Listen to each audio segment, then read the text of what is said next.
أعوذ بالله من الشيطان الرجيم بسم الله الرحمن الرحيم السلام علیکم ورحمۃ اللہ وبرکاتہ دیکھتے آنکھوں اور سنتے کانوں آپ کو میرا سلام پہنچے محمد الزیب کا۔ تو ہم تفسیر مفردات القرآن کو لے کے چل رہے تھے امام راغب اصفہانی کی۔ آج ہم سورہ فاتح کی آیت نمبر 1 کو لے کے چلتے ہیں۔ تو پلے لسٹ میں میں نے سورہ تسمیہ کی جو ہے بسم اللہ الرحمن الرحیم اس کو آیت نمبر 1 کے طور پہ ڈالا ہے، تو یہ پلے لسٹ میں آیت نمبر 2 کے طور پہ، لیکن ویسے یہ آیت نمبر 1 ہے، اکثر قرآن شریف کے مطبوعہ نسخوں میں ہے۔ تو محمد اورنگزیب ہے میرا نام۔ تو آج ہم اس کو لے کے چلتے ہیں۔ تو آیت ہے الحمدللہ رب العالمین، سب تعریفیں اللہ ہی کے لیے ہیں جو رب ہے سب جہانوں کا۔ تو امام صاحب کے مطابق اس میں 4 حروف اصلیہ ہیں، 4 روٹ ورڈز ہیں۔ حمد ہے اور الف حمزہ لام ہا ہے، اور اس کا ذکر پہلے گزر چکا ہے۔ را با با ہے اور عالم ہے۔ تو اس کو میں شارٹ ویڈیوز بنا رہا ہوں تاکہ ہر لفظ علیحدہ علیحدہ آئے، یعنی اس آیت کے 4-5 پارٹس بنیں گے۔ تو نیکسٹ جو اس کا پارٹ بنے گا الحمدللہ رب العالمین، اس میں ہر روٹ ورڈ کو علیحدہ علیحدہ ایکسپلین کیا جائے گا۔ یہ کام اس لیے کیا جا رہا ہے کہ نا پوری آیت کو لے کے ہر روٹ ورڈ کو لے کے چلیں تو ویڈیو لینتھی بن جاتی ہے۔ تو ویڈیو کو شارٹس اور مختصر بنانے کے لیے ہم نے اس کا انٹروڈکشن علیحدہ سے بنا دیا کہ اس میں 4 روٹ ورڈز استعمال ہو رہے ہیں اور ہر روٹ ورڈ کی علیحدہ علیحدہ ویڈیو بنا لیں گے۔ اسی طرح آگے ہم چلتے جائیں گے انشاءاللہ العزیز، تاکہ ویڈیو شارٹ ہو اور آپ کو سمجھنے میں آسانی ہو۔ تو نیکسٹ جو ویڈیو اپلوڈ ہو رہی ہے وہ ہوگی حامیم دال پہ، حمد لفظ کی تحقیق پہ انشاءاللہ العزیز۔ اللہ تعالیٰ آپ سب کو خوش رکھے، مجھے اجازت دیں، اور ویڈیو کو لائک کریں، کمنٹ کریں، شیئر کریں، اور میرے چینل کو سبسکرائب کر دیں۔ اللہ حافظ۔ صلی علی رسول الکریم۔ اما بعد فاعوذ باللہ من الشیطان الرجیم بسم اللہ الرحمن الرحیم۔ السلام علیکم ورحمۃ اللہ وبرکاتہ۔ میرے پیارے ویورز، آپ کو محمد الزیب کا سلام پہنچے۔ تو ہم لے کے چل رہے تھے تفسیر مفردات القرآن کی کو، اور شروع کی ہوئی تھی ہم نے سورہ فاتح کی آیت نمبر 1 الحمدللہ رب العالمین۔ تو اس کو سٹارٹ کرتے ہیں۔ الحمدللہ رب العالمین، سب تعریفیں اللہ ہی کے لیے ہیں جو رب ہے سب جہانوں کا۔ تو اس کی انٹروڈکشن ویڈیو تو میں بنا چکا ہوں۔ تو آج ہم اس کے روٹ ورڈز کو شروع کریں گے۔ تو آج ہم پہلا روٹ ورڈ لیں گے، اس کا نا 2 روٹ ورڈ لے لیتے ہیں۔ الحمدللہ حمد اور حمزہ لام ہا، اس سے الحمدللہ کی ڈسکرپشن کمپلیٹ ہو جائے گی، اور اس کی انٹروڈکشن ویڈیو میں بتا چکا ہوں کہ اس کے اندر 4 روٹ ورڈ ہیں۔ تو آج ہم ان روٹ ورڈز کو لیتے ہیں، اگلی ویڈیوز میں اگلے روٹ ورڈز رب اور عالم کو لیں گے۔ اس ویڈیو میں سارے ڈسکشن حمد پہ ہوگی اور حمزہ لام ہا پہ ہوگی۔ چلیے شروع کرتے ہیں۔ حامیم دال الحمدللہ، پہلا روٹ ورڈ ہے۔ فرماتے ہیں امام صاحب کہ اس کے معنی اللہ تعالیٰ کی فضیلت کے ساتھ اس کی ثنا بیان کرتے ہیں۔ 2 چیزیں، اللہ کی فضیلت بیان کر رہے ہیں اور ساتھ ساتھ اس کی ثنا کو بھی بیان کر رہے ہیں۔ پھر وہ فرماتے ہیں کہ یہ مدح سے خاص ہے، مدح سے خاص ہے اور شکر سے عام ہے۔ وہ مدح اور شکر کی تعریف بھی بیان کریں گے اور حمد کی تعریف بھی بیان کریں گے، ان میں فرق کرنے کے لیے۔ اور حمد کی تعریف تو اوپر آ گئی کہ اللہ تعالیٰ کی فضیلت کے ساتھ اس کی ثنا بیان کرنی ہے۔ مدہ ذرا وسیع لفظ ہے کیونکہ مدہ ان افعال پر بھی ہوتی ہے جو انسان سے اختیاری طور پر سرزد ہوتے ہیں اور ان اوصاف پر بھی جو پیدائشی طور پر اس میں پائے جاتے ہیں۔ مدہ ذرا وسیع لفظ ہے تو جو انسان اختیاری طور پہ کرتا ہے، جیسے وہ خرچ اختیاری طور پہ کرتا ہے، علم حاصل کرتا ہے اختیاری طور پہ کرتا ہے، سخاوت بھی اختیاری طور پہ اس کے اندر ہوتی ہے، اور کچھ اس کے اندر پیدائشی اللہ تعالیٰ نے خصوصیات رکھی ہوتی ہے، جیسے کوئی انسان لمبے قد کا ہوتا ہے، کوئی بہت خوبصورت ہوتا ہے، تو یہ پیدائشی خصوصیات پیدائشی اوصاف بھی ہوتے ہیں۔ ان چیزوں ان کے لیے نا اختیاری طور پر اور پیدائشی طور پر دونوں کے لیے مدح کا لفظ استعمال کیا جاتا ہے۔ چنانچہ وہ فرماتے ہیں جس طرح خرچ کرنے اور علم و سخا پر انسان کی مدح ہوتی ہے، اسی طرح اس کے راضی قد و قامت اور چہرہ کی خوبصورتی پر بھی تعریف کی جاتی ہے۔ اور اوپر والے جو خصوصیات انہوں نے بتائی ہیں، خرچ کرنا، علم، سخاوت، یہ انسان کے اختیاری افعال میں سے ہے، اور جو پیدائشی اوصاف ہے جس پہ تعریف ہوتی ہے انسان کی، دراز قد و قامت ہوگی، چہرے کی خوبصورتی ہوگی۔ آگے وہ حمد کے لمیٹیشن بتا رہے ہیں کہ حمد صرف افعال اختیاریہ پر ہوتی ہے۔ تعریف ہے اللہ تعالیٰ کی صفت بیان کرنا، اللہ تعالیٰ کی فضیلت بیان کرنا، تو لمیٹیشن افعال اختیاریہ پر ہے، جیسے اللہ تعالیٰ نے اپنی رحمت کو اپنے خصب پہ سبقت دے رکھی ہے، تو یہ اللہ تعالیٰ کا افعال اختیاری، اور اللہ تعالیٰ کا ہر فعل اختیاری ہوتا ہے، اضطراری اوصاف تو اس میں پائے ہی نہیں جاتے۔ اور پھر فرماتے ہیں شکر تو صرف کسی کے احسان کی وجہ سے اس کی تعریف کو کہتے ہیں، اور شکر میں احسان کا ایلیمنٹ ہونا لازم ہوتا ہے، اس لیے آگے وہ فرماتے ہیں لہذا ہر شکر حمد ہے مگر ہر حمد شکر نہیں کہلاتی۔ لہذا ہر شکر کیا ہے؟ حمد ہے، مگر ہر حمد شکر نہیں ہوتی۔ ہو سکتا ہے وہ کسی فعل اختیاری کی وجہ سے اس لیے شکر نہیں ہوگی، لیکن اگر کسی احسان کی وجہ سے ہے تو اس شکر کو حمد کہہ دیں گے۔ اور پھر وہ فرماتے ہیں اور ہر حمد مدح ہے مگر ہر مدح حمد نہیں ہے، کیونکہ مدح میں افعال اختیاریہ بھی ہوتی ہے اور اس کے پیدائشی اوصاف بھی ہوتے ہیں، جبکہ حمد صرف افعال اختیاریہ پر ہوتی ہے، اس لیے حمد مدح ہوتی ہے لیکن ہر مدح حمد نہیں ہوتی۔ پھر فرماتے ہیں جس کی تعریف کی جائے اسے محمود کہا جاتا ہے، اور اب وہ نبی کریم صلی اللہ علیہ وسلم کی ذات کے بارے میں، کیونکہ اس میں حامیم دال کا لفظ آ جاتا ہے ورڈ، تو مگر محمد صلی اللہ علیہ وسلم سے اسی کو کہہ سکتے ہیں جو کثرت سے قابل ستائش خصلتیں رکھتا ہو، اور ہمارے نبی کریم صلی اللہ علیہ وسلم ماشاءاللہ بڑی پرفیکٹ شخصیت ہے، ان میں کوئی کمی نہیں ہے۔ تو پھر نیکسٹ فرماتے ہیں نیز جب کوئی شخص محمود ثابت ہو تو اس سے بھی محمود کہہ دیتے ہیں، جب کوئی محمود جو تعریف کے قابل ہوتا ہے تو اس کی صفت ہوتی ہے محمود، یعنی اس کو صفت کے لحاظ سے اس کا محمود کہہ سکتے ہیں، بے شک وہ اس کا نام نہ ہو، اس کے ذاتی نام نہ ہو۔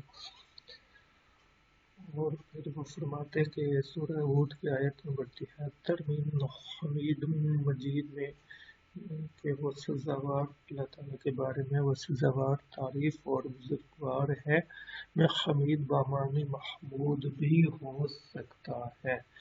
اس میں حمید کے لفظ کو محمود کے معنوں پہ استعمال کرنے کا بتا رہے ہیں امام صاحب۔ اور اچھا یہ ذرا ہٹ کے بات ہے کہ یہ جب میں اس کو فل سکرین پہ کرتا ہوں تو یہ الفاظ مٹے ہوئے ہوتے ہیں، لیکن جب بائی ڈیفالٹ سکرین ہوتی ہے تو اس میں یہ نظر آ رہے ہوتے ہیں الفاظ، یہ الفاظ مٹے ہوئے نہیں ہوتے۔ تو اگر کسی ساتھی کو کوئی ٹپ بتا ہے تو وہ میرے ساتھ شیئر کر لے تاکہ میں اس کو نا مزید بہتر کر لوں. حالانکہ یہ آگے الفاظ لکھے ہوئے ہیں لیکن فل اسکرین پہ نظر نہیں آ رہے ہوتے. تو لازمی اگر کسی کو پتہ ہے تو وہ لازمی کمنٹ میں شیئر کر دے، آپ کی بڑی مہربانی ہوگی. پھر آگے مزید فرماتے ہیں سورۃ الصف کی آیت نمبر 6 کے حوالے سے، جس میں حضرت عیسیٰ علیہ السلام نے اپنے بعد آنے والے پیغمبر یعنی حضرت محمد مصطفیٰ صلی اللہ علیہ وسلم کے بارے میں پیشین گوئی کی تھی کہ وہ میرے بعد تشریف لے آئیں گے اور ان کا نام احمد ہوگا. اور ایک پیغمبر جو میرے بعد آئیں گے جن کا نام احمد ہوگا، میں ان کی بشارت سناتا ہوں. یہ لفظ جو احمد کی ڈسکرپشن ہے اس سے مراد حضرت صلی اللہ علیہ وآلہ وسلم کی ذات کی طرف اشارہ ہے، اور اس میں تنبیہ ہے کہ جس طرح آپ صلی اللہ علیہ وآلہ وسلم کا نام احمد ہوگا، اسی طرح آپ اپنے اخلاق و اعتبار سے بھی محمود بھی ہوں گے. سبحان اللہ.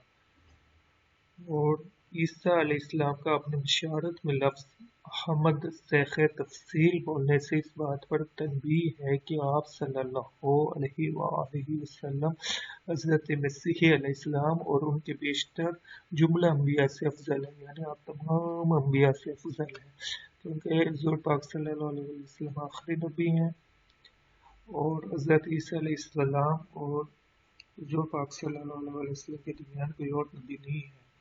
تو حضور پاک صلی اللہ علیہ وسلم تو یہ سیکنڈ لاسٹ نبی بنتے ہیں. حضرت عیسیٰ علیہ السلام تو تمام انبیاء سے افضل ہوئے. اس میں بڑا لطیف اشارے کی طرف انہوں نے اس کا ذکر فرمایا ہے. اور پھر آگے ایک اور آیت کریمہ پیش کرتے ہیں. یہ آیت کریمہ لکھا ہوا ہے لیکن فل اسکرین پہ یہ نہیں آ رہا،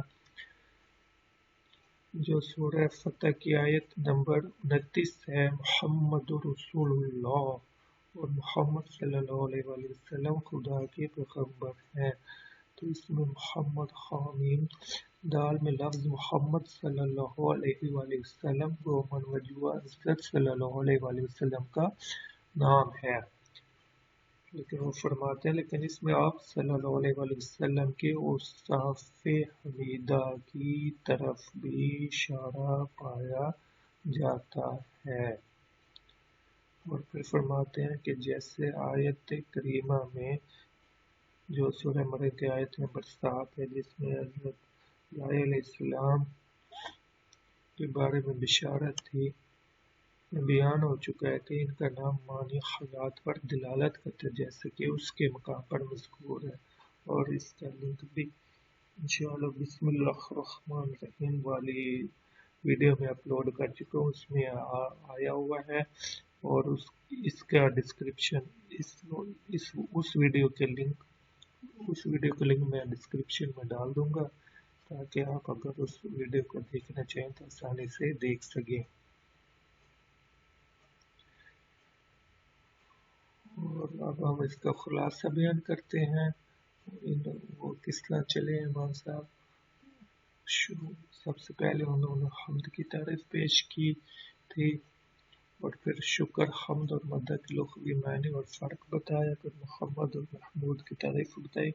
پھر محمد صلی اللہ علیہ وسلم کے لفظ میں لطیف اشاروں کا پایا جانا انہوں نے بتایا، جیسا کہ محمد صلی اللہ علیہ وسلم کے لفظ میں تمام اوصاف حمیدہ کو پایا جاتا ہے اور آپ کا محمود ثابت ہونا پایا جاتا ہے. اور پھر آپ کا تمام انبیاء سے افضل ہونا بھی بتایا. تو یہاں تک تو ختم ہو چکا ہے لفظ حمد. تو نیکسٹ ہے حمزہ لام ہا. تو اس کی ویڈیو بھی توبز والی ویڈیو میں اس کے لنک بھی میں ڈسکرپشن میں ڈال دوں گا، تو اس کے ڈیٹیل کے لیے آپ نا میری وہ ویڈیو وزٹ کر سکتے ہیں اور لفظ حمزہ لام ہا اللہ کے بارے میں ڈیٹیلڈ بحث دیکھ سکتے ہیں، سن سکتے ہیں. یہاں پہ خلاصے والی سلائیڈ لے کے آیا ہوں، اس میں انہوں نے وہ 3 معنی بیان کیے تھے کہ محبوب کے معنی میں استعمال ہوا، عشق و محبت میں درفتہ اور بے خود ہونے کے معنی میں استعمال ہوا ہے، اور پردہ میں چھپ جانے کے معنی میں بھی استعمال ہوا ہے۔ تو یہاں تک آج کا لیکچر کمپلیٹ ہوتا ہے۔ تو ہم دیکھتے ہیں کہ نیکسٹ جو ویڈیو اپلوڈ ہوگی وہ انشاءاللہ اس سے نیکسٹ روٹ ورڈ کی ہوگی، اور وہ ورڈ ہے رب، با رب۔ تو انشاءاللہ اس پہ ویڈیو اپلوڈ ہوگی نیکسٹ۔ تو اگر آپ کو میری ویڈیوز پسند آ رہی ہیں تو میری ویڈیوز کو لائک کریں، اس پہ کمنٹ کریں، اور میری ویڈیو کو آگے شیئر بھی کریں، اور میرے چینل کو سبسکرائب کر دیں تاکہ میرا حوصلہ بڑھتا رہے اور آپ کو اچھی اچھی ویڈیو دیکھنے کو ملتی رہیں۔ السلام، اللہ حافظ، اللہ تعالیٰ آپ لوگوں کو خوش رکھے، آمین ثم آمین۔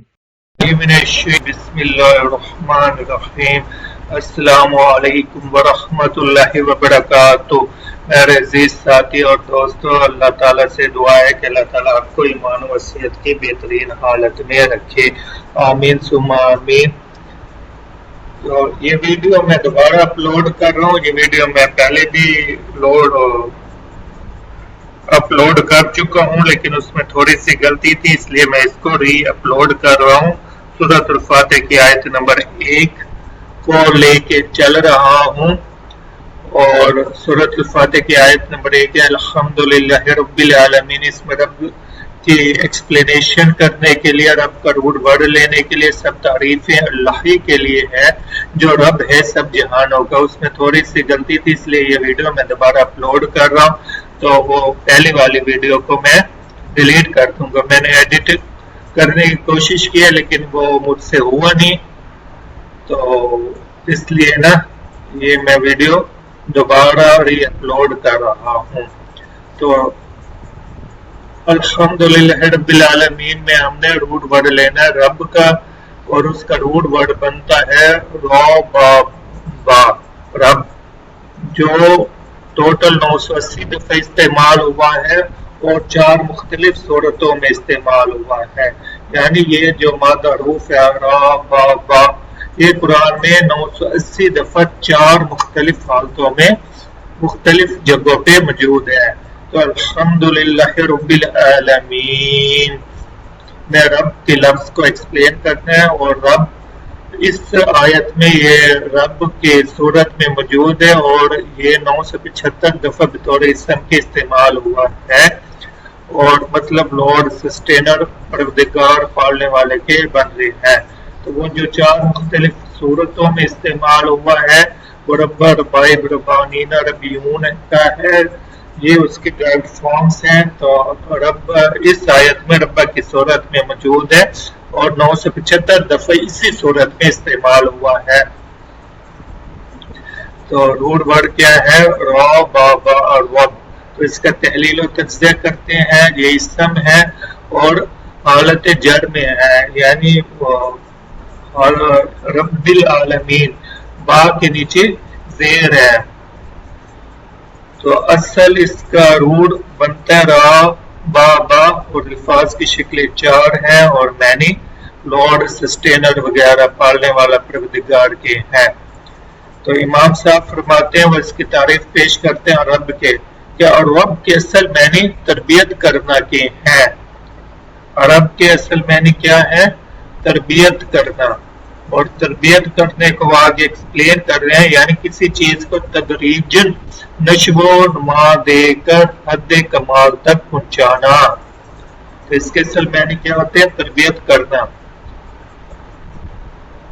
اور تربیت کرنے کو ایکسپلین کیا ہے کسی چیز کو تدریجاً نشو و نما دے کر حد کمال تک پہنچانا۔ اور پھر فرماتے ہیں رب و ربا اور ببا تینوں ایک ہی معنی میں استعمال ہوتے ہیں۔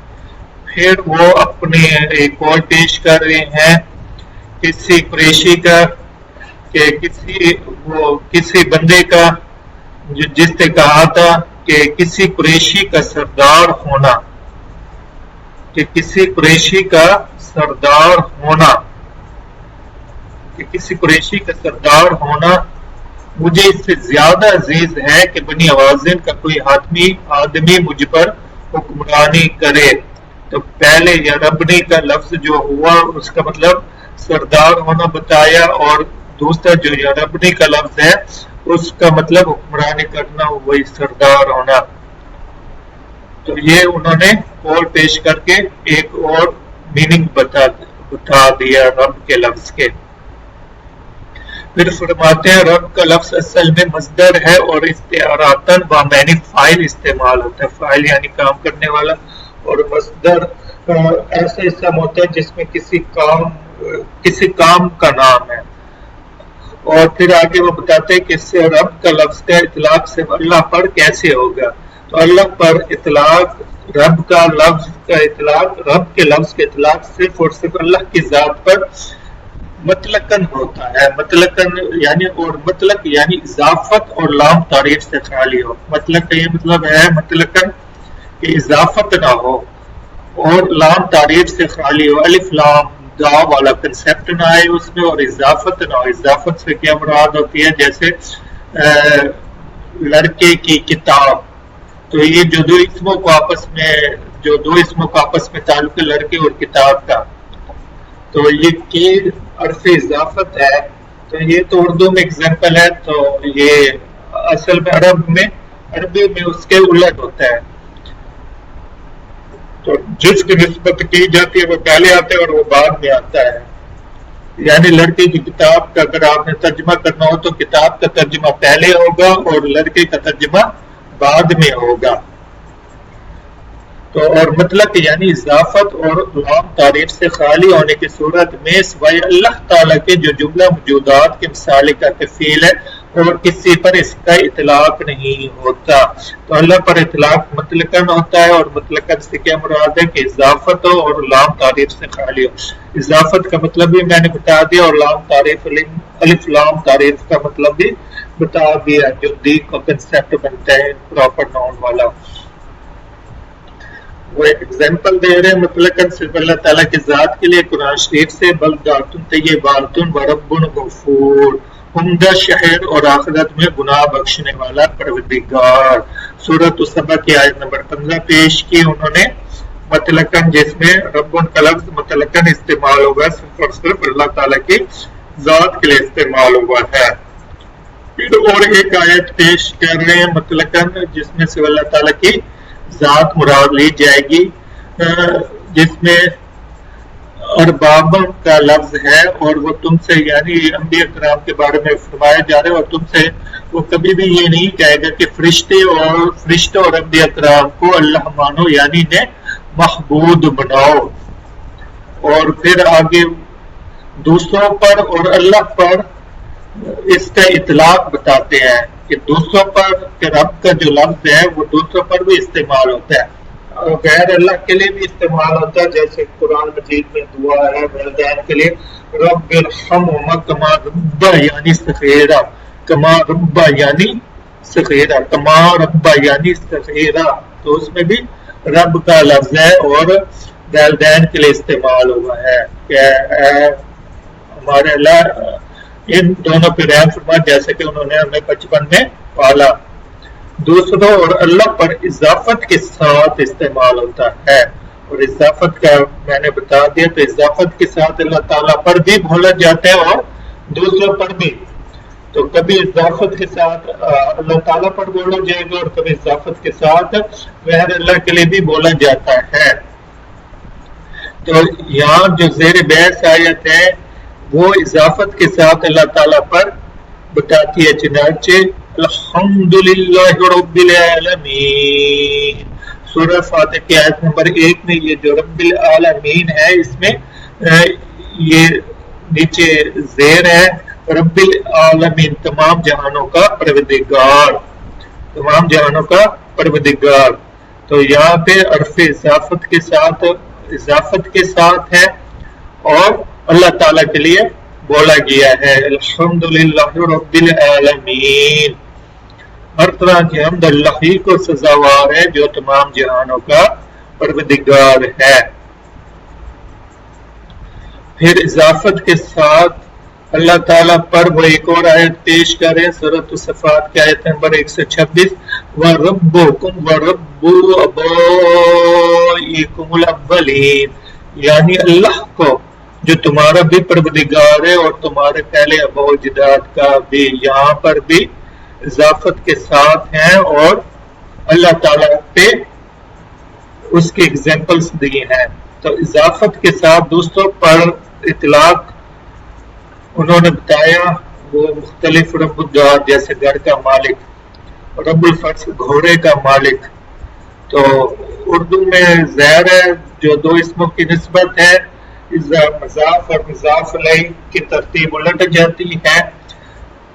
تو رب الدار تو گھر کا مالک دیکھ لیں کہ مالک کا ترجمہ پہلے کیا گیا ہے اور گھر کا بعد میں کیا گیا ہے. اسی طرح رب الفرس کو دیکھ لیں، اردو میں بولا جاتا ہے گھوڑے کا مالک، لیکن مالک کا ترجمہ رب پہلے کیا گیا ہے اور گھوڑے کا ترجمہ بعد میں کیا گیا ہے. تو یہ تھوڑا مضاف اور مضاف الیہ کی ترتیب کا فرق ہے اردو اور عربی میں. اور اسی معنی کے اعتبار سے فرمایا یعنی یہ دوسروں پہ اذکرنی عند ربک فانسوا الشیطان ذکر ربہ، سورہ یوسف کی آیت نمبر 42 پیش کی انہوں نے کہ جب یوسف علیہ السلام جیل میں چلے گئے اور جس کی نسبت اور دو قیدیوں نے ان کو اپنا خواب سنایا، تو جس قیدی کی نسبت ان کا خیال تھا کہ یہ رہا ہو جائے گا، تو اس کو اور یوسف علیہ السلام نے کہا کہ اپنے رب کے پاس یعنی اپنے بادشاہ کے پاس، اپنے آقا کے پاس میرا ذکر بھی کرنا کہ ایک بندہ فلاں فلاں بے گناہ قید ہے. تو اذکرنی عند ربی کا، اس میں جو ربی کا لفظ ہے اور ربی کا لفظ ہے وہ مصر کے بادشاہ کے لیے بولا گیا ہے. اپنے آقا سے میرا بھی تذکرہ کرنا، سو شیطان نے اس کو اپنے آقا سے تذکرہ کرنا بلا دیا. پھر سورہ یوسف کی آیت نمبر 50 ارجع الی ربک کہ اپنے سردار کے پاس لوٹ جاؤ. اور سورہ یوسف کی آیت نمبر 23 میں ہے انہ ربی، اس میں جو ترجمہ کیا ہوا ہے یوسف نے کہا کہ معاذ اللہ وہ تمہارا شکور میرا آقا ہے. یہاں پہ ربی کا جو لفظ لیا گیا ہے اس کے ترجمے میں لکھا ہوا ہے وہ تمہارا شکور میرا آقا ہے، اس نے مجھے اچھی طرح رکھا ہوا ہے. تو یہ سلیخا نے جب غلط نیت سے ان کی طرف بڑھی تھی تو انہوں نے اللہ کی پناہ چاہی تھی اور اس وقت انہوں نے یہ الفاظ کہے تھے. تو یوسف نے کہا کہ معاذ اللہ وہ تمہارا شکور میرے آقا ہے، اس نے مجھے اچھی طرح رکھا ہوا ہے. تو ترجمے میں عزیز مصر کو مراد لیا ہوا ہے، لیکن امام صاحب کے نزدیک یہاں اس سے مراد اللہ تعالیٰ ہے اور بعض میں عزیز مصر مراد لیا ہے، لیکن پہلا قول انسب معلوم ہوتا ہے. یعنی امام صاحب کے نزدیک یہاں پہ ربی سے مراد عزیز مصر نہیں ہے بلکہ اللہ تعالیٰ ہے کہ اللہ تعالیٰ نے ان کو بہت اچھے طریقے سے رکھا ہوا ہے. تو یہیں پہ تھوڑی سی غلطی تھی، تو بہرحال اللہ تعالیٰ معاف فرمائے. تو یہ میں ویڈیو ری اپلوڈ کر رہا ہوں. آگے قربانی کا لفظ لے آتے ہیں کہ قربانی کا لفظ قرآن شریف میں بھی استعمال ہوا ہے. تو قربانی بقول بعض یہ پہلے صفت کی طرف منسوب ہے اور صفت کی طرف منسوب ہے اور پھر فرماتے لیکن عام طور پر فعلان صفت فعل سے آتا ہے جیسے شان، سکران وغیرہ، اور فتح عین سے بہت کم آتا ہے، یعنی عین پر فتح ہو اس سے بہت کم آتا ہے. تو ربانی کا لفظ ایکسپلین کر رہے ہیں. پھر بعض نے کہا کہ یہ رب مصدر کی طرف منسوب ہے اور ربانی وہ ہے جو علم کی پرورش کرے جیسے حکیم، یعنی جو حکمت کو فروغ دے. اب انہوں نے ربانی کی تعریف پیش کی ہے کہ جو علم کی پرورش کرے. بعض لوگوں کے نزدیک ربانی کی تعریف پیش کی، ربانی وہ ہے جو علم کی پرورش کرے. اور علم کی پرورش کرنے سے کیا مراد ہے؟ جیسے کوئی حکیم یا ڈاکٹر ہوتا ہے جو پریکٹس کے ذریعے اپنی حکمت کو فروغ دے رہا ہے. حکیم اگر حکمت کر رہا ہے تو وہ علم کی پرورش کر رہا ہے اور اس کو فروغ دے رہا ہے.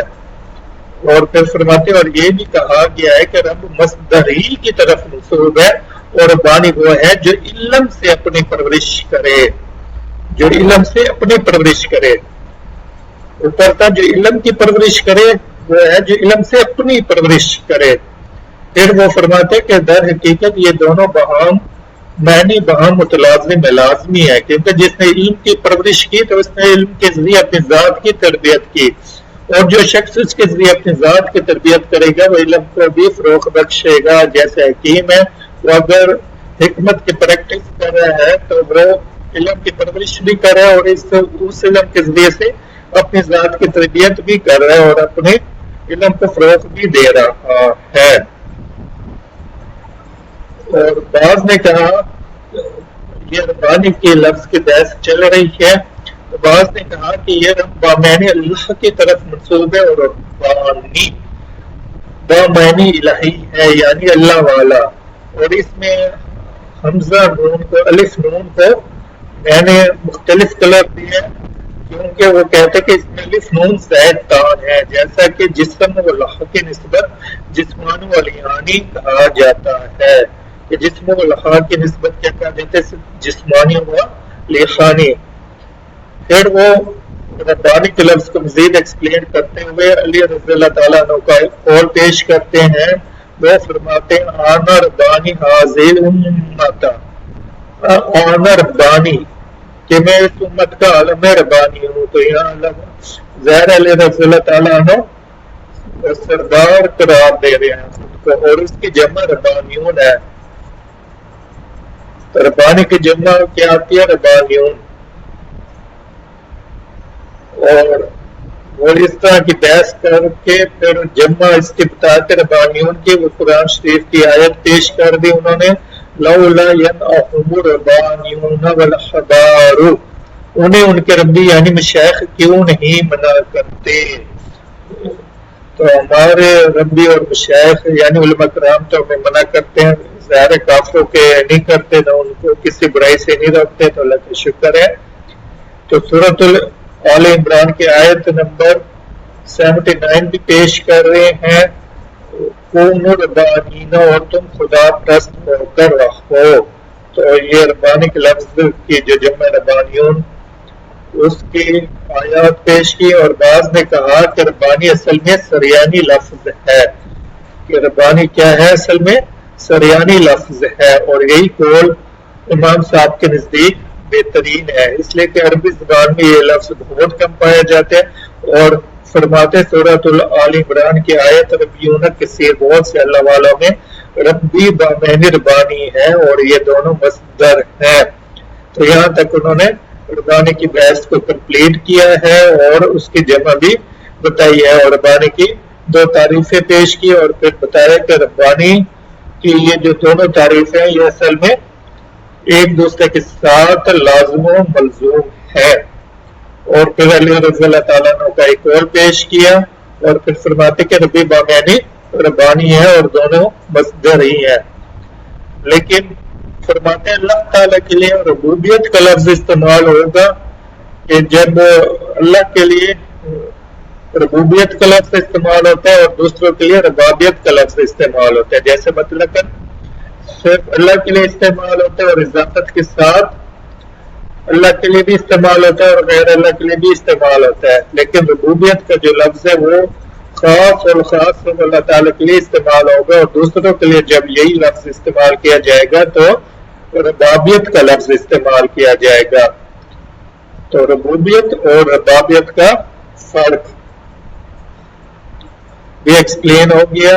آگے وہ جمع کی بحث لاتے ہیں، اور رب کے لفظ کی جمع کی بحث ارباب آتی ہے اور صفت کے طور پہ اگر تو قرآن میں ہے سورہ یوسف کی آیت نمبر 39 ارباب متفرقون خیر ام اللہ الوحید القہار، بلا دیکھو تو صحیح کہ جدا جدا معبود اچھے ہیں یا خدا دانا اور زبردست. اس میں الارباب رب کی جمع ہے، الارباب رب کی جمع ہے، ربانیون ربانی کی جمع ہے. تو بلا دیکھو تو صحیح کہ جدا جدا محبوب اچھے ہیں، یا خدای گانا اور زبردست. تو یہ یوسف علیہ السلام اپنے انجیل کے ساتھیوں کو تبلیغ کر رہے ہیں. اصل تو یہ تھا کہ رب کی جمع نہ آتی، رب کی جمع نہیں آنی چاہیے، کیونکہ قرآن پاک میں یہ لفظ خاص کر ذات باری تعالیٰ کے لیے استعمال ہوا ہے، لیکن جو کہ کفار کے عقیدے کے مطابق فسخ استعمال کیا گیا ہے الارباب کا لفظ نہ، کیونکہ کافروں کے نزدیک رب کے اور بھی رب تھے ان کے بہت سے. تو اصل حقیقی رب حقیقی تو ایک ہی ہے. تو اس لیے عقیدہ کفار کے مطابق فرما رہے ہیں فسخ استعمال ہوا ہے قرآن شریف میں. اور اوپر ایگزامپل دے دی. اور ارباب کے علاوہ وہ فرماتے اس کی جمع یعنی رب کی جمع ارباب ہو گئی، دوسری جمع ارباب ہو گئی، اور تیسری جمع ربوب ہو گئی. اور ربوبیت کا جو لفظ ہے یہ صرف اور صرف اللہ تعالیٰ کی ذات کے لیے بولا جاتا ہے، یہ پیچھے وہ بتا چکے ہیں. پھر وہ شاعر کا قول پیش کرتے ہیں جس میں اربابتم کا لفظ ہے، اور ان کے احد یعنی ان کے امثر جو تھے ایک ہی زمانے میں جو موجود تھے وہ بنی بحاس تھے، جنہیں عقد جوار نے مغرور کر دیا تھا، اور در حقیقت وہ غدار لوگ ہیں، یعنی بنی بحاس کے متعلق کہا جا رہا ہے. اور دوسرے شاعر نے کہا ہے جس میں علیکہ ربابتی کا لفظ ہے، ربابتی کا لفظ ہے اور ربوب کا لفظ ہے، تم آدمی ہو جس تک میری سرپرستی پہنچتی ہے. کہ کوئی آدمی ہے جو دوسرے آدمی کو کہہ رہا ہے کہ تم وہ آدمی ہو جس تک میری سرپرستی پہنچتی ہے، یعنی تم میرے آپ کا حکمران ہو، اور تم سے پہلے بھی بہت سے میرے سرپرست بن چکے ہیں لیکن میں ضائع ہو گیا ہوں. یہ انہوں نے کسی دوسرے شاعر کا قول پیش کر دیا. پھر وہ مزید میں نے بتا رہے ربابت عہد و پیمان. ربابہ وہ کہتے ہیں عہد و پیمان کو کہتے ہیں، یا اس چیز کو بھی کہتے ہیں جس میں قمار بازی کے تیر لپیٹ کر رکھے جاتے ہیں. پھر وہ ایک اور لفظ لاتے ہیں رابع کا، وہ بیوی جو پہلے شوہر سے اپنی اولاد کی تربیت کر رہی ہے. یعنی رابع کون ہے؟ وہ بیوی ہے جو پہلے شوہر سے اپنی اولاد کی تربیت کر رہی ہے، یعنی پہلے یہ کسی اور کے نکاح میں تھی تو اس سے بچے پیدا ہو گئے، پھر کسی وجہ سے طلاق ہو گئی، یہ شوہر مر گیا اور اس نے دوسرے شوہر سے شادی کر لی، تو دوسرے شوہر کے ساتھ رہ رہی ہے اور جو پہلے شوہر سے اس کی اولاد ہے وہ اپنی اولاد کی تربیت کر رہی ہے. تو ایسی بیوی کو رابع کہتے ہیں، اور رابع کا مذکر انہوں نے بتا دیا راب ہے.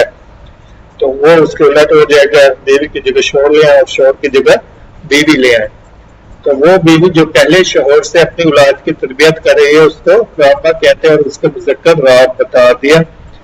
پھر اسی سے ربیب یا ربیبہ کا لفظ لاتے ہیں، وہ اولاد جو پہلے شوہر سے ہو، یعنی اولاد تو پہلے شوہر کی اور دوسرے شوہر کی زیر تربیت ہو، یا پہلی بیوی سے ہو اور دوسری بیوی کے ہوش میں پرورش پا رہی ہو، اور اس کی جمع کیا آتی ہے؟ ربائب آتی ہے. اور قرآن شریف میں سورۃ النساء کی آیت نمبر 23 میں وَرَبَائِبُكُمُ الَّذِي فِي وُجُورِكُمْ، اور تمہاری بیویوں کی پچھلی اولاد جو تمہاری گودوں میں پرورش پاتی ہے. تو ربیب اور ربیبہ کے لفظ کو ایکسپلین کر دیا. اولاد ہوتی ہے یا پہلی بیوی سے ہوتی ہے یا پہلے شوہر سے ہوتی ہے. پھر محاورے اور فقرات بتاتے ہیں جس سے وہ مزید معنی کی طرف مزید معنی بتاتے ہیں رب کے لفظ کے. ربیت العدیم بالسمن، میں نے چمڑے کو گھی لگا کر نرم کیا، اور میں نے شہد سے دوا کی اصلاح کی، اور سدا مربوط پانی مشک جسے تیل لگا کر نرم کیا گیا. تو نرم اور اصلاح کرنا بھی اس کے انہوں نے معنی بتائے.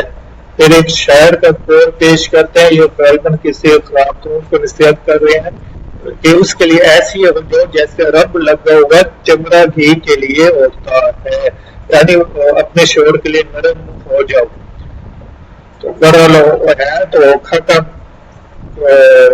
سب کے لیے نرم ہو جاتی ہے، صرف شوہر کے لیے نرم نہیں ہوتی، نیکی والوں کے لیے خصوصی طور پہ نرم ہوتی ہے. تو اللہ تعالیٰ ان کو رائے ہدایت دے اور ہمیں بھی رائے ہدایت دے. پھر ارباب کا لفظ لائے ہیں. ارباب وہ کہتے ہیں بادل کو کہتے ہیں کیونکہ وہ نباتات کی پرورش کرتا ہے اور اس سے بڑھوتری دیتا ہے.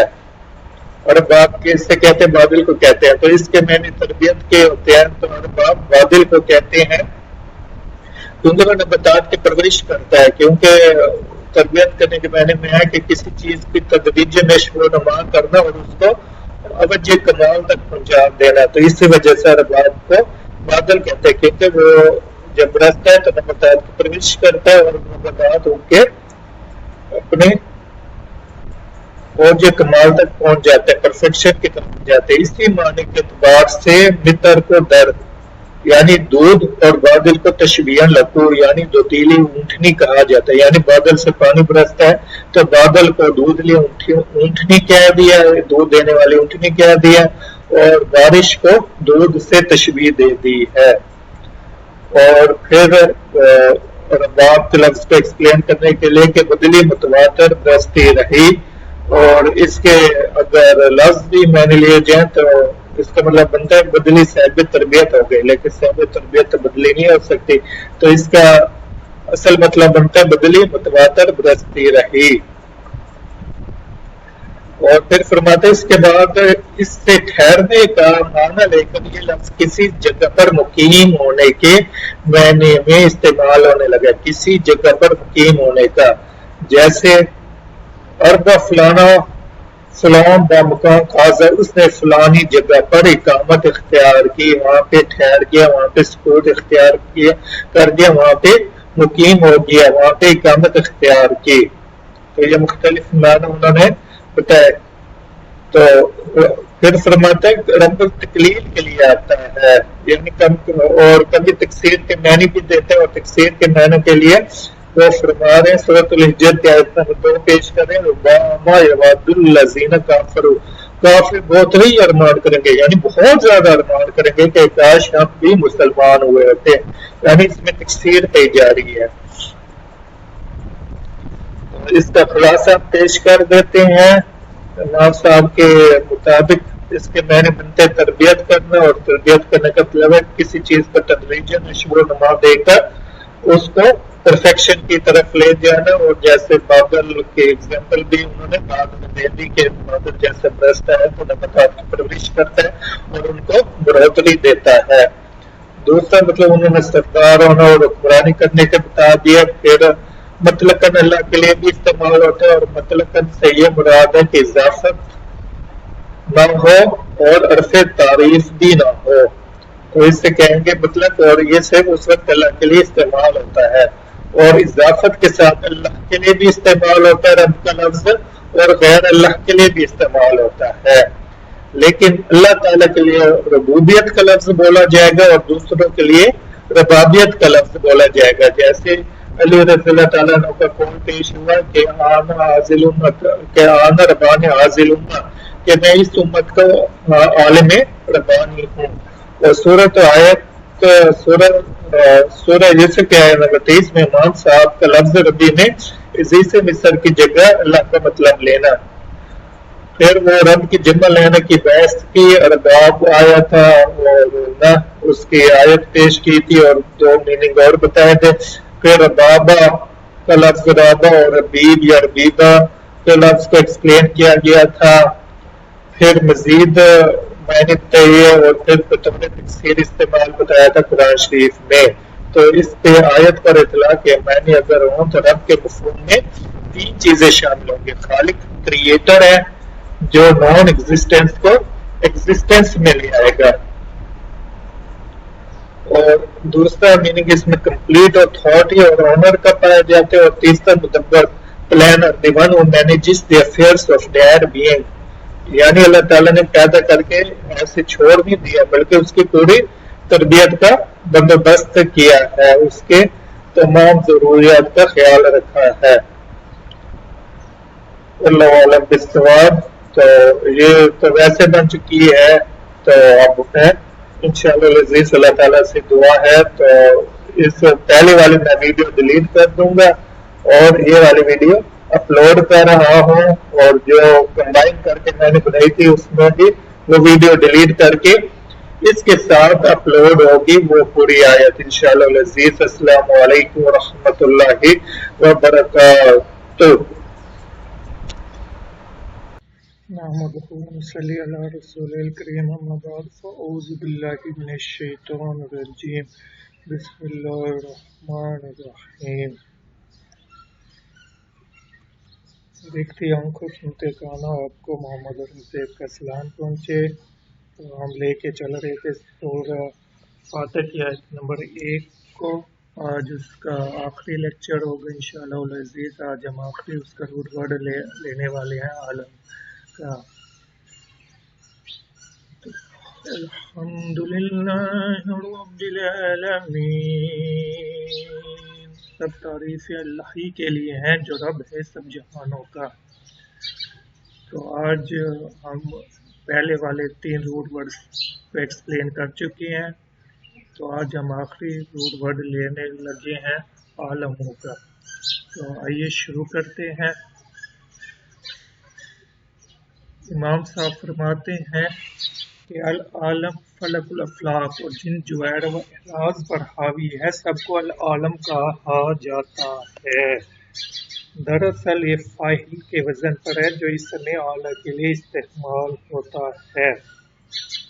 مطلب کہنے کا یہ ہے کہ جیسے اعلیٰ یعنی کوئی ٹول ہے جس کے ذریعے سے کوئی بھی کام کیا جاتا ہے، تو یہ کوئی ایک ٹول ہے، ایک ذریعہ ہے۔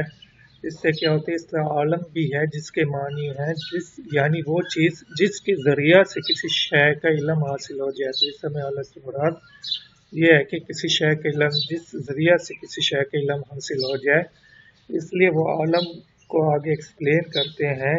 اور اوپر انہوں نے فرمایا ہے کہ نا پورے جملہ کائنات کو عالم کہتے ہیں۔ پہلے فقرے میں ان کا یہی مطلب ہے کہ تمام جملہ کائنات کو العالم کہہ دیتے ہیں۔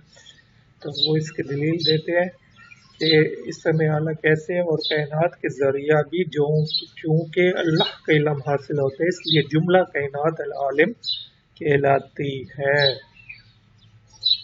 تو یہاں تک وہ ہو گیا کہ یہ اسم اعلیٰ ہے اور اس سے اللہ تعالیٰ کی وحدانیت کا علم حاصل ہوتا ہے۔ آگے قرآن شریف کی آیات پیش کرنے والے ہیں۔ یہی وجہ ہے کہ قرآن نے ذاتی باری تعالیٰ کی وحدانیت کے معرفت کے سلسلے میں کائنات پر غور کرنے کا حکم دیا ہے۔ تو اس سے اصل مقصد کیا ہے کہ ذاتی باری تعالیٰ کی وحدانیت کی معرفت حاصل ہو جائے۔ تو سورۃ الاعراف کی آیت نمبر 185 میں تو اس کی دلیل پیش کرتے ہیں، جس میں کائنات پہ غور و فکر یعنی پورے عالم پہ غور و فکر کرنے کی دعوت دی گئی ہے۔ کیا انہوں نے آسمان اور زمین کی بادشاہت پر غور نہیں کیا؟ اس کے بعد وہ بحث کرتے ہیں کہ اس کی جمع کی بحث کرتے ہیں کہ اس کی ایک جمع عالمون بھی آتی ہے۔ جمع سلامت سے یہ مراد ہے کہ اس میں جس سے یہ جمع بنی ہے، جو لفظ عالم عین الف لام میم، اس کے یہ پورا کا پورا سلامت رہا، یہ کہیں سے ٹوٹا نہیں ہے۔ عالم کا پورا لفظ سلامت رہا اور بس اس کے آگے سے واو نون کا اضافہ ہو گیا ہے، اس لیے اس سے جمع سلامت کہہ رہے ہیں، جمع سالم۔ اور العالم کی جمع العالمون اس لیے بناتے ہیں، وجہ بتانا چاہ رہے ہیں کہ اس کے واو نون کے ساتھ جمع کیوں بناتے ہیں جمع سلامت کی، حالانکہ آیت میں عالمین کا لفظ استعمال ہوا ہے۔ اس کی وہ وجہ بتا رہے ہیں کہ کائنات کی ہر نوع اپنی جگہ ایک مستقل عالم کی حیثیت رکھتی ہے، جیسے عالم الانسان، عالم الماء، عالم النار وغیرہ۔ پھر نیز ایک روایت میں ہے کہ اللہ تعالیٰ نے 10,000 سے کچھ اوپر عالم پیدا کیے۔ یہ وہ بحث کر رہے ہیں کہ واو نون کے ساتھ اس کی جمع کیوں بنائی گئی ہے، کیونکہ انسان دنیا میں جتنے بھی انسان ہیں وہ ایک عالم ہے، آگ بھی ایک عالم ہے، پانی بھی ایک عالم ہے، وہ انہوں نے اگزامپل دی، اور اس کی دلیل میں ایک دوسری انہوں نے روایت پیش کی کہ اللہ تعالیٰ نے 10,000 سے کچھ اوپر عالم پیدا کیے ہیں۔ تو آگے وہ ایک سوال اٹھاتے ہیں، اور سوال یہ ہے کہ واو نون کے ساتھ اسے جمع سلامت کے وزن پر کیوں لایا گیا ہے؟ کیونکہ واو نون کے ساتھ اسے جمع سلامت کے وزن پر اس لیے لایا جاتا ہے کہ نا یہ ذویل عقول کے ساتھ مختص ہے، یعنی جو صاحب عقل لوگ ہوتے ہیں، صاحب عقل جیسے انسان جن وغیرہ ہوگے، ان کی جمع بنانے میں واو نون کے ساتھ جمع لائی جاتی ہے۔ تو یہ انہوں نے سوال اٹھایا، آگے وہ اس کا جواب بھی دے رہے ہیں، اور اس کا جواب وہ دو طریقوں سے دے رہے ہیں کہ ایک یا تو قلبے کی وجہ سے بنا دیتے ہیں واو نون کے ساتھ جمع، اور دوسرا وہ نہ اس لیے بناتے ہیں کہ وہ کہتے ہیں کہ اس سے خلائی کی ایک خاص قسم مراد ہے، خلائی کی کچھ قسمیں مراد ہیں، صرف 3 قسمیں، جن، فرشتے اور انسان ہی مراد ہیں۔ تو یہ اس کا وہ جواب دیتے ہیں کہ واو نون کے ساتھ کہ ذو العقول کے ساتھ اگر ہے، ذو العقول کے ساتھ مختص ہے نا، تو واو نون کی جمع بنانے کا طریقہ، تو اس کا جواب انہوں نے دے دیا ہے 2 دلائل کے ساتھ۔ تو اس کا جواب یہ ہے کہ عالم میں چونکہ انسان بھی شامل ہے، اس لیے اس کی جمع سلامت لائی گئی ہے، کیونکہ جب کسی لفظ میں انسان کے ساتھ دوسرے مخلوق بھی شامل ہو تو تقریباً یعنی غلبے کی وجہ سے اس کی جمع واو نون کے ساتھ بنا لیتے ہیں۔ مثلاً کوئی پروجیکٹ ہے، اس کا ایک لیڈر ہے، تو لیڈر کا نام زیادہ تر چلتا ہے، باقی تو کسی کا نام نہیں آتا، حالانکہ پوری ٹیم ورک کرتی ہے، ایک پوری ٹیم کا ہر ممبر اپنی جگہ اہمیت کا حامل ہوتا ہے، لیکن نام لیتے ہوئے غلبے کی وجہ سے لیڈر کا نام لیا جاتا ہے۔ اور پھر دوسری وہ دلیل دے رہے ہیں کہ بعض نے کہا ہے کہ چونکہ لفظ عالم سے خلائی کی خاص قسم یعنی فرشتے، جن اور انسان ہی مراد ہیں، اور یہ کس کا قول ہے؟ یہ ابن عباس رضی اللہ تعالیٰ عنہ سے مروی ہے، اس لیے اس کی جمع واو نون کے ساتھ لائی گئی ہے۔ تو ایک انہوں نے سوال اٹھایا کہ جمع سالم کی بحث کیوں لائی گئی، پھر واو نون کے ساتھ اس کی جمع کیوں بنائی گئی، اس کا جواب انہوں نے ان 2 دلائل کے ساتھ دے دیا ہے کہ غلبے کی وجہ سے اور ابن عباس رضی اللہ تعالیٰ عنہ کے قول کے مطابق کہ خاص قسم کے فرشتے، جن اور انسان ہی مراد ہیں۔ لیکن زیر بحث آیت میں ہے الحمدللہ رب العالمین، عالمین کی جمع یا نون کے ساتھ جمع ہے اس کی، تو اب اس کی جمع کیوں لاتے ہیں؟ تو اس کے لیے وہ امام جعفر بن محمد کا قول پیش کرتے ہیں کہ عالمین سے صرف انسان مراد ہیں، اور ہر فرد بشر کو ایک عالم قرار دے کر اس کی جمع لائی گئی ہے۔ مطلب اگر دنیا میں 8 ارب انسان ہے تو ہر انسان ایک عالم ہے۔ آگے وہ اس کی دلیل بھی دیں گے۔ تو نیز انہوں نے کہا ہے کہ عالم 2 قسم پر ہے، ایک العالم الکبیر بامین فلک و مافی، مطلب یہ جملہ کائنات جیسا کہ پہلے گزر چکا ہے، اور العالم الصغیر یعنی انسان۔ تو جملہ کائنات ایک بہت بڑا عالم ہے جسے العالم الکبیر کہا گیا ہے، اور انسان کو العالم الصغیر کہا گیا ہے۔ تو اس آیت میں عالمین کے لفظ امام جعفر بن محمد کا قول پیش کرنے سے یہ مراد ہے کہ اس سے مراد صرف ہر انسان ہے،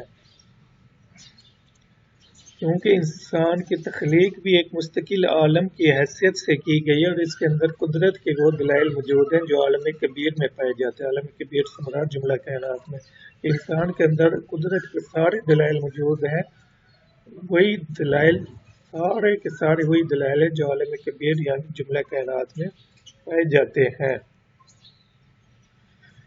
اس کے لیے وہ قرآن شریف کی آیات پیش کر رہے ہیں۔ قرآن میں ہے سورۃ الحجر کی آیت نمبر 70 میں، کیا ہم نے تم کو تمام سارے جہاں کی حمایت و طرفداری سے منع نہیں کیا؟